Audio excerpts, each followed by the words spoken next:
Bonjour, merci d'être fidèle au rendez-vous de C'est l'Écho sur la chaîne Marseille. On va évoquer un sujet d'actualité à la fois pour Marseille et pour la société française en général, qui est celui de l'emploi des seniors ou des personnes d'expérience. On va voir justement comment définir tous ces thèmes et tous ces termes, avec notamment donc comme invité Madame Sabine Bernasconi, qui est vice-présidente de MPM, avec une compétence donc liée évidemment à l'emploi, et également conseillère générale, avec également Monsieur Cyril Couetti, qui est président de commission à la Jeune Chambre économique et qui va organiser une rencontre importante à la fin du mois d'avril sur les seniors. Monsieur Jocelyn Maire est directeur de la Cité des métiers. Vous nous représenterez d'ailleurs ce qu'est la Cité des métiers.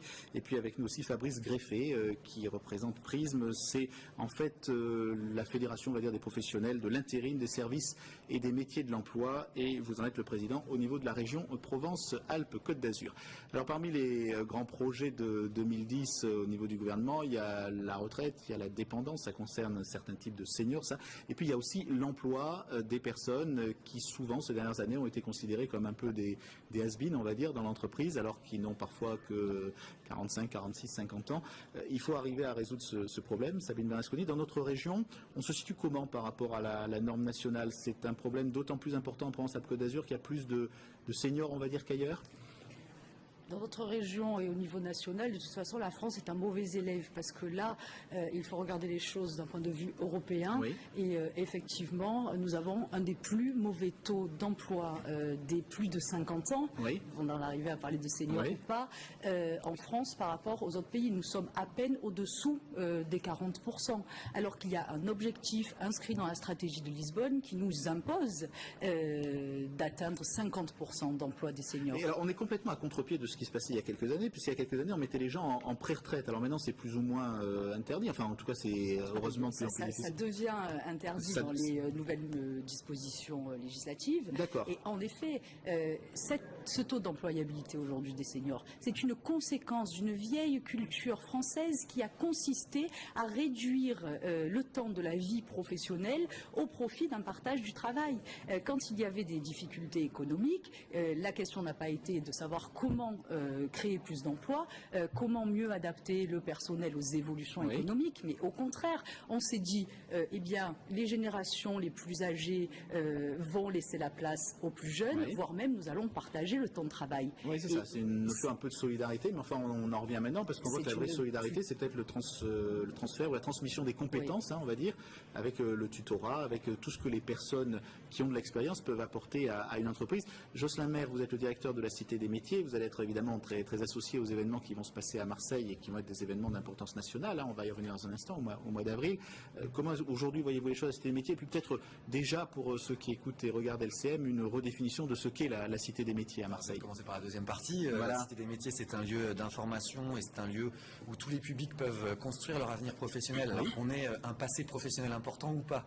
En l'occurrence, ce dont nous parlons aujourd'hui, ce sont ceux qui ont un passé professionnel important, ceux qui ont une expérience à valoriser, ce qu'on appelle, alors dans le langage, les seniors, que nous on préfère appeler les personnes à expérience, les personnes qui sont en train de négocier un tournant de carrière et de définir leur deuxième partie de carrière. C'est comme ça qu'on le dit, même si on a bien conscience, quand on dit tout ça, de un peu prendre des détours. C'est un peu du politiquement correct, mais voilà, donc c'est un peu ça. Donc la Cité des métiers contribue aussi vis-à-vis de ces publics-là à les aider à justement prendre ce fameux tournant. Donc simplement la Cité des métiers, c'est pas uniquement pour les jeunes qui cherchent des emplois, c'est aussi pour ce type de personnes, et vous êtes situé en fait, plein centre de Marseille. C'est pour tout le monde, c'est comme Tintin, c'est de 7 à 77 ans la Cité des métiers. D'accord. Nous sommes à 2 pas du Vieux-Port, derrière la Samaritaine. Voilà. Depuis maintenant 4 ans, nous avons un certain nombre d'actions à destination des personnes expérimentées, des personnes de plus de 45 ans. Nous avons des ateliers mensuels, nous avons des clubs qui se déroulent en ce qu'on appelle nocturne, c'est-à-dire en début de soirée, de manière à ce qu'y compris des salariés qui sont des personnes avec des expériences particulières et qui sont en train de négocier, même en interne, tout en étant en fonction, mais qui commencent à réfléchir un petit peu, à prendre justement un tournant dans leur carrière, ou qui sentent peut-être parfois le vent un peu tourner dans leur entreprise. Eh bien, on leur donne un lieu convivial de rencontre entre eux, d'échange, pour que ensemble, avec notre aide, notre accompagnement, ils puissent négocier ce tournant. Et puis, depuis 3 ans, en 2007, en 2008 et en 2009, nous avons organisé le Forum régional pour l'emploi des 45 ans et plus, avec des conférences, des ateliers et un temps de recrutement avec des entreprises. Voilà. D'accord. On va revenir sur ce qui va se passer en 2010 plus spécifiquement par rapport à ces dispositifs avec Cyril Couety. Donc vous êtes un président de chambre, président de commission à la Jeune Chambre économique. La Jeune Chambre économique s'occuper des seniors, ça paraît comme ça un petit peu antinomique au premier abord, mais il y a sûrement une bonne explication. Alors oui, ça peut le paraître de prime abord. Néanmoins, je vais revenir un petit peu sur ce qu'est la Jeune Chambre, sur ses principes et sa vocation. D'accord. En fait, la Jeune Chambre économique, c'est un mouvement international qui existe depuis les années 20. Pour la France, par exemple, nous sommes à peu près 2200 membres, répartis dans un peu plus d'une centaine de jeunes chambres. D'accord. Et sa vocation, c'est à la fois d'être, acteur du développement dans sa cité, mais aussi incubateur d'idées.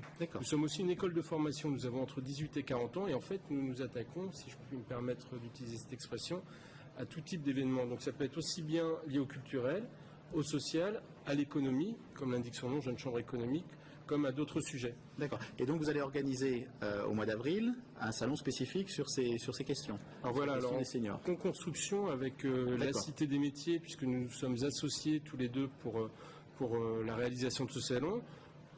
Pour une raison très simple, c'est que la Cité des métiers, comme elle l'a cité tout à l'heure, ça fait 3 ans qu'ils travaillent sur cette problématique, donc ils ont une expérience. Et nous, la Jeune Chambre économique, à travers ma commission, nous apportons ce que, si je puis dire, au-delà de notre enthousiasme, un savoir-faire et des compétences particulières. Donc nous pensons et nous espérons réunir entre 80 et 100 sociétés donc au Parc Chano le 29 avril, sous la forme d'un job dating de l'emploi en fait. D'accord. Donc des rencontres directes entre les entreprises et les seniors. On va revenir sur cette organisation. Fabrice Greffé, donc vous représentez le monde de l'entreprise, les professionnels de l'intérim avec cette fédération Prisme. Qu'est-ce que vous attendez, vous, qu'est-ce que les entreprises peuvent attendre d'événements de ce type-là? C'est beaucoup de communication, mais est-ce que concrètement on arrive à déboucher sur des relations apaisées, on va dire, entre l'entreprise et les seniors ou les personnes expérimentées de plus de 45 ans? J'entends bien votre question et c'est amusant parce que, comme disait Madame Bernasconi, aujourd'hui on n'est pas des bons élèves au niveau européen. Et j'en veux pour preuve, j'ai pris quelques notes, 38,3% seulement en France de plus de 54 ans se limitent à travailler. Ça veut dire que concrètement en Suède, il y a 2 fois plus de seniors qui travaillent. Alors le terme peut être repris, mais il y a 2 fois plus de personnes qui travaillent en Suède quand ils ont plus de 45 ans, puisqu'on est senior en France à 45 ans. Alors, quelle est la raison, et vu du côté de l'entreprise? Ce sont des gens qui sont plus difficiles à manager, on le dit souvent, qui ont pris une autonomie. Aujourd'hui, on a l'impression dans l'entreprise, on veut qu'aucune tête ne dépasse. Enfin, quelquefois, c'est des idées reçues, mais c'est cette notion-là un petit peu de... Alors, nous, le monde, si vous voulez, le monde du travail temporaire a essayé de faire en sorte d'enlever les clichés qu'il y avait, parce qu'il y avait des clichés. On avait l'impression que l'investissement sur la formation allait être perdu puisqu'il allait rester moins longtemps dans l'entreprise. Ou alors ils étaient plus chers, ça c'était des choses où on nous objecte. Ou alors ils étaient plus faibles physiquement. Je ne sais pas si on pourrait dire qu'un homme politique à 55 ans est âgé. Je pense qu'aujourd'hui c'est hyper jeune. Et c'est vrai qu'on a un décalage entre le monde, je vais dire, politique et le monde de l'entreprise où à 45 ans on est considéré comme vieux. Donc aujourd'hui il faut quand même savoir que le monde de l'intérim est vraiment quelque chose d'intéressant pour les seniors, puisque eux-mêmes le définissent comme tel. Il faut savoir que depuis une dizaine d'années, ça a été multiplié par 4, les seniors. Donc c'est de la recherche d'expérience de la part des entreprises qui ont un peu perdu les compétences et qui aujourd'hui se tournent vers l'intérim. C'est des missions en moyenne de combien de temps qu'on confie à des gens de ces âges-là? J'allais dire de ces âges-là, c'est amusant. Surtout que moi je suis un senior, donc j'ai pas l'impression d'être forcément plus mauvais qu'avant, voire même meilleur. Mais ça, c'est un message qu'il faut changer. C'est les mentalités en France qui ont été un petit peu comme ça mises en place. Ça a été très bien décrit par ceux qui sont intervenus tout à l'heure. Je crois que les gens doivent avoir confiance et doivent avoir conscience qu'on peut transformer, j'allais dire, une expérience en une transmission. Et justement, les agences d'emploi, puisque c'est le terme qu'on a maintenant au niveau de notre profession, s'y emploient, puisque 12% de nos intérimaires sont des seniors. Et ils sont bien acceptés. Et en plus de ça, l'intérêt pour les seniors, c'est que ça leur permet vraiment d'avoir un travail beaucoup plus rapide. La DARES, d'ailleurs, s'est interrogée à ça. Alors la DARES, c'est un organisme j'ai pas les définitions, à force de parler par abréviation, des fois on n'a pas toujours les définitions. Donc la DARES, qui est un organisme de sondage, a fait pour nous une étude, et il est prouvé que les seniors sont, j'allais dire, et utilisent les agences d'emploi parce qu'il y a une rapidité à remettre en selle leur carrière, leur deuxième carrière. Voilà. Alors Sabine Bernasconi. Oui, alors on le voit, nous étions face à une urgence et il fallait légiférer. Au-delà de l'urgence par rapport au déficit budgétaire, eh bien, nous étions aussi dans une urgence humaine. Comment peut-on accepter de la part d'une société que l'on soit senior, trop expérimenté, pas assez? Non, la réalité, sans langue de bois, c'est que peut-être les seniors étaient considérés comme coûtant trop cher pour l'entreprise. Oui. Pourquoi coûtant trop cher? Parce qu'un investissement sur le plan de la formation, eh bien, pouvait se dire anéanti du fait de l'âge qui approchait, puisqu'il y avait la barre de la retraite qui tombait. Aujourd'hui, ces réglementations sont assouplies. Il est possible de travailler plus longtemps. Il y a même un encouragement à travailler. Et alors, il y a aussi un cumul emploi-retraite. C'est possible. Fabrice Greffé, est-ce que chez vous, dans l'intérim, c'est aussi quelque chose qui se fait, le cumul emploi-retraite avec les gens que vous embauchez? Les législateurs et les politiques ont réussi à mettre ça en place. Et je suis complètement d'accord avec Mme Bernasconi. C'est vraiment, j'allais dire, un complément et une transmission. C'est ça qui est important. C'est-à-dire que moi, j'aime bien ce mot transmission. Et les seniors ont vraiment quelque chose à gagner en faisant ça. Et les entreprises aussi. Et ça va être le rôle peut-être de cette commission. Alors Fabrice Greffé, je vais vous remercier. Vous allez être dans quelques instants remplacé par Pascal Latou, directeur des ressources humaines de Point P en région Provence-Alpes-Côte d'Azur. On va revenir dans un instant avec Sabine Bernasconi. Simplement, peut-être encore une petite précision. Il y a un acteur important qui est l'État dans l'organisation que vous faites donc au mois d'avril avec ce qu'on appelle maintenant la DIRECS, c'est-à-dire l'ancienne direction du travail. Tout à fait. C'est-à-dire que le 29 avril, nous avons la chance, entre guillemets, de pouvoir conjointement organiser les assises régionales de l'emploi. Donc il faut savoir que les dernières assises régionales de l'emploi ont eu lieu en Avignon en 2007. Donc les prochaines seront le 29 avril 2010 donc à Marseille. On a la chance de pouvoir les accueillir au Parc Chano, n'est-ce pas? Donc ce même jour, en fait, vous allez avoir la théorie et quelque part, j'ai envie de dire, l'application. Puisque la DIRECT, Carif Espace Compétences, le ministère de l'Emploi vont organiser les assises, n'est-ce pas? Donc là, on va retrouver en effet des acteurs principaux de l'économie, mais du monde de l'emploi et du monde des salariés également. Et puis, en parallèle, vous allez avoir ce salon, donc ce job dating de l'emploi, où directement, vous allez retrouver une centaine de services de DRH, d'entreprises qui sont prêtes à recruter des plus de 45 ans. Donc, je précise, les plus de 45 ans, on les considère comme seniors, mais c'est au niveau européen. En France, on en est à 55-65 ans, pour la parenthèse.